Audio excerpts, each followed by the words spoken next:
We've been enjoying beautiful spearmint for many, many years, and it's all thanks to my personal gardener, Hector. Here's the star of the show, Spearmint. It is a bit droopy today. It's summer here, it's been a hot day, needs protection from the midday sun, but it still grows quite well.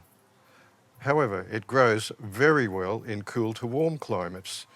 In fact, it grows too well, so well in fact, that you should not put it in your garden.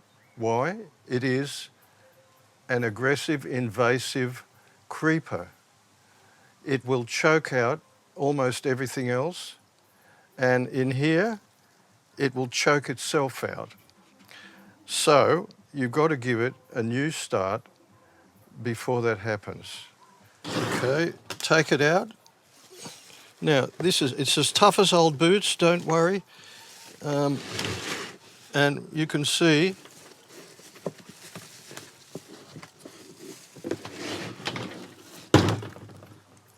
it's taken over everything, the soil, everything. So, put this aside, just get a bit off it. It's even taken over the cover. Now, we just want a bit of it because we're going to give it a new home. You can cut it from this, cut it that way.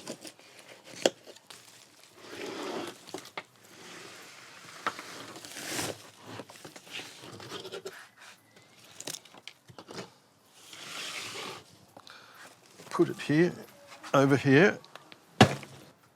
Your second starts with a handful of mint, roots and soil from your previous crop, which is what you just saw. It happens to be exactly the same as your first start and every other start, except your first start you will get from a plant nursery, maybe a friend, put it in some new, fresh soil. You trim off a little bit of it. There's a lot of straggling stuff there. Maybe you cut a bit off. If any of it looks bad, cut it off. And just leave a few little leaves at the bottom. Now, how easy is this? Dig a little hole and put it in. one end of the pot. Cover it up. The reason for one end is if you put it in the middle, it'll go in all directions and it'll take quite a short time. If you put it in the end, it will take much longer to reach the end of the pot, and the way that it propagates itself is by runners underneath the soil. This one seems to have popped up out of nowhere. So the runner will not that one. That one is a different one. This one is its own. And then you've got these. Then you've got, this is coming up. And another one. You see how invasive it is. Now the soil is important. It needs to be rich and damp all the time. They love dampness. They love it. Start with a potting mix, a good potting mix. I prefer tomato, vegetable and herb. These are all the ingredients and there's a lot of good stuff there.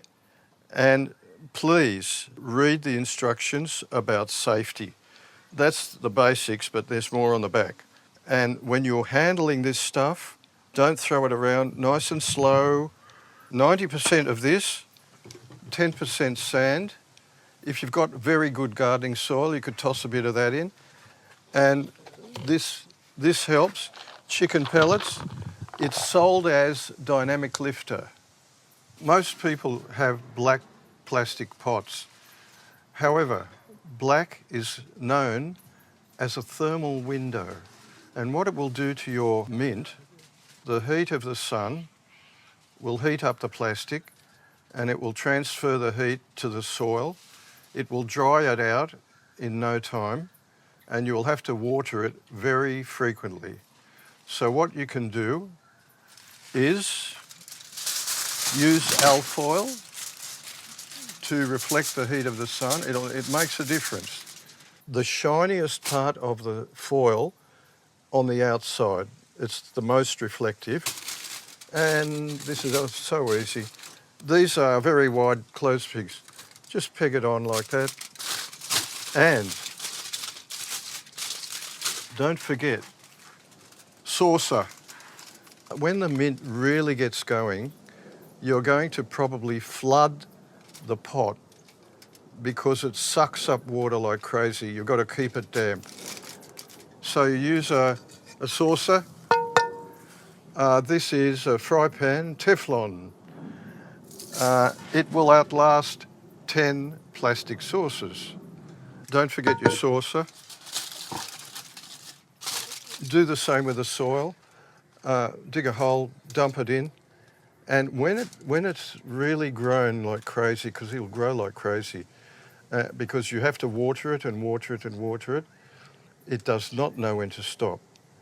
And if it wasn't for the fabulous natural food flavouring that it does, we'd be treating it like a weed. And you know that sometimes after I get up in the morning, I go outside and I brush past my mint, and the essential oils in the leaves are very strong in the morning, and I get a whiff of that spicy, sweet aroma, and I feel good. And I wonder if you would too. Well, I do hope so.